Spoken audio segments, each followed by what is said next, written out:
Го следите најновото издание на вестите на Слободна ТВ. Добар ден. Денес е повеќе од јасно дека Република Северна Македонија, Албанија и Србија со иницијативата Отворен Балкан го направија вистинскиот чекор во клучен момент. Се зближивме за да ја унапредиме регионалната соработка на патот кон Европската Унија. Заедно со конкретни чекори се посветивме на олеснување на слободното движење на луѓе, стоки, трговија и услуги. И ги градевме добрососедските односи, истакна денеска премиерот Димитар Ковачевски на отворањето на лидерскиот самит Отворен Балкан во Белград. Тој во своето обраќање нагласи дека оваа соработка денес отвори пат заеднички да се справиме со предизвиците за обезбедување храна и енергенси во услови на напорите на сите држави во светот за справување со последиците од војната во Украина и пандемијата. Со договорите кои ќе ги потпишеме денеска, ќе се обврземе за достапност на храна до нашите граѓани. Прво меѓу себе да си помогнеме секаде каде е потребно, рече Ковачевски, додавајќи дека во наредниот период треба да се интензивираат активностите за реализација на гасната интерконекција со Република Србија. На овој самит, како што информира премиерот, ќе се потпише договор за оперативен план за справување со катастрофи, со кој ќе се овозможи олеснување на процедурите и скратување на времето потребно за помош таму каде што е најнеопходно. Со потпишување на меморандумот за разбирање и соработка во областа на кинематографијата и аудиовизуелните дейности меѓу трите држави. Според Ковачевски ќе се поттикнат инвестиции во кинематографскиот и аудиовизуелниот сектор. Отворен Балкан се покажа како неопходен. Сме и ќе бидеме во интензивна регионална соработка, рече Ковачевски. Услов бугарската влада да поддржи отворање и затворање на поглавијата со Европската Унија е Северна Македонија во целост да ги исполни одредбите од договорот од 2017 година, во кој многу важен дел се историските прашања, изјави новиот бугарски амбасадор во Вашингтон Георги Панајотов во интервју за Гласот на Америка.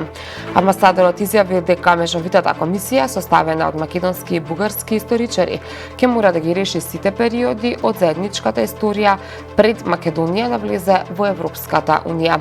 Многу важен дел од договорот од 2017 година е билатералната комисија за историски и образовни прашања и незината работа на објективно научно толкување на заедничката историја на двете земји, изјави Панајотов. Тој додава и дека штом ќе се реши историското прашање, проблемот со јазикот нема да може да го наруши односот меѓу двете држави. Според него, малите промени во францускиот предлог не ја смениле суштината на бугарските барања. Иако тоа било случај, Бугарија немала да го тргне ветото. Гласот на Америка потсетува дека министерот за надворешни работи Бујар Османи веднаш по потпишувањето на вториот билатерален протокол за исполнување на договорот за добрососедство и пријателство од 2017 година рече дека историските прашања нема да бидат одредница за отворање и затворање на поглавијата со Европската Унија. Драган Николих поднесе оставка на функцијата државен секретар во Министерството за одбрана. Како што се навидува во оставката, истата е поднесена од лични и здравствени причини.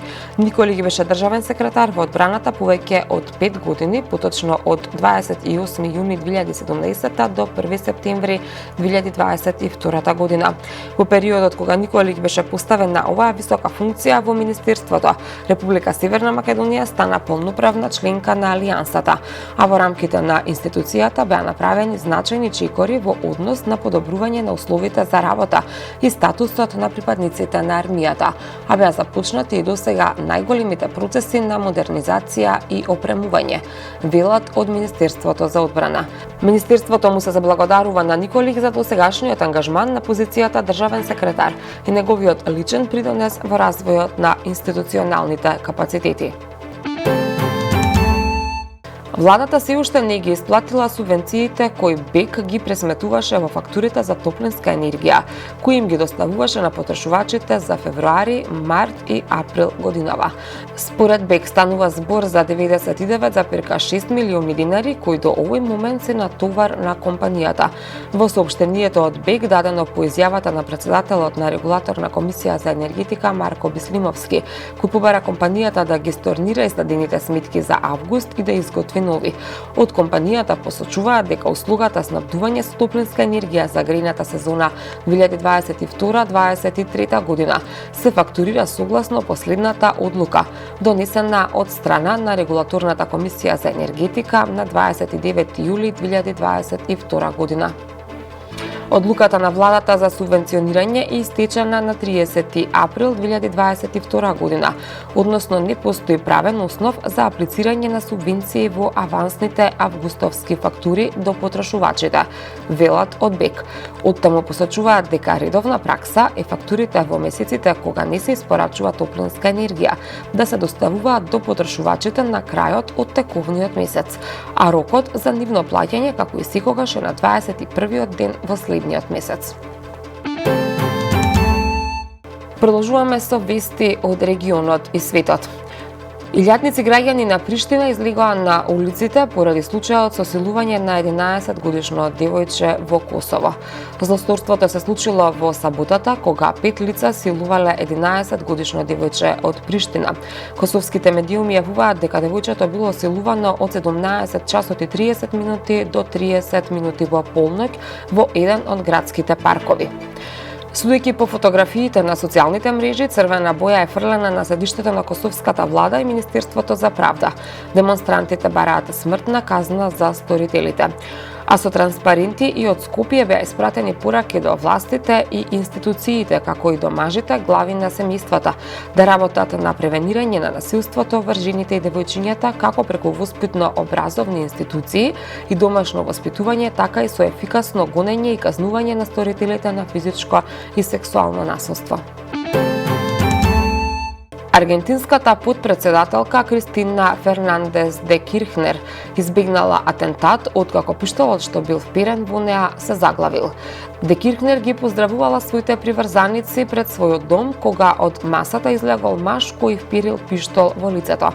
Незиниот супруг, председателот Алберто Фернандес, изјави дека пиштолот бил наполнет со 5 куршуми, но се заглавил кога требало да пука. Де Кирхнер се враќала од суд бидејќи се наоѓа среде судење за корупција. Кристина и натаму е жива, зашто од се уште неутврдена причина пиштолот во кој имало 5 куршуми не пукал. Ова е еден од најсериозните инциденти од враќањето на демократијата во земјата во 1983 година. Можеме да не се согласуваме, но нема место за говор на омраза, зашто тој поттикнува насилство, изјави председателот Фернандес. Тој го прогласи денешниот ден за национален празник за да можат аргентинците да ги слават животот и демократијата и да се солидаризираат со неговата супруга. Снимките од социјалните мрежи покажуваат маж кој држи пиштол на само неколку сантиметри од главата на Де Кирхнер, при што се обидува да пука. Таа ја навиднува главата, но пиштолот не испукува. Напаѓачот потоа бил совладан од обезбедувањето. Во изминатите денови стотици демонстранти се собираа пред домот на 69-годишната Де Кирхнер, додека и се суди за корупција од периодот кога беше председателка.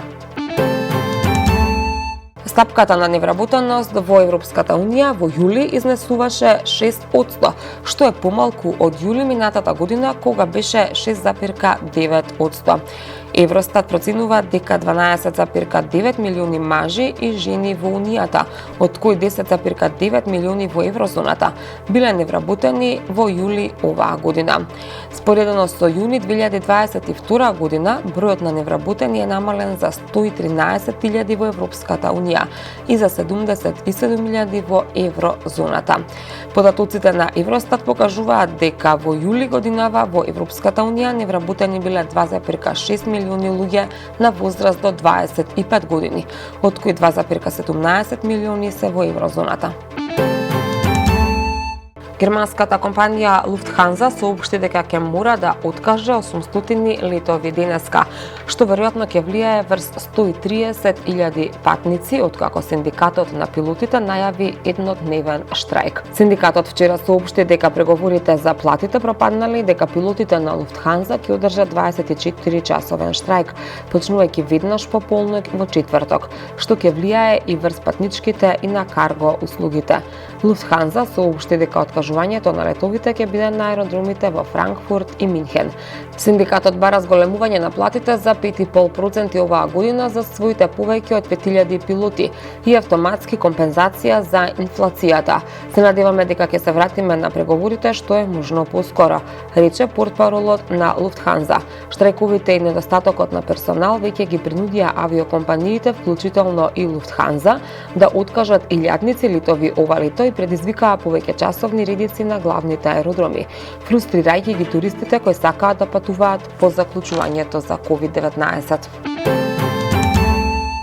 Ова беше и последната информација во ова издание на вестите. Ви благодариме што не следевте. Довидување.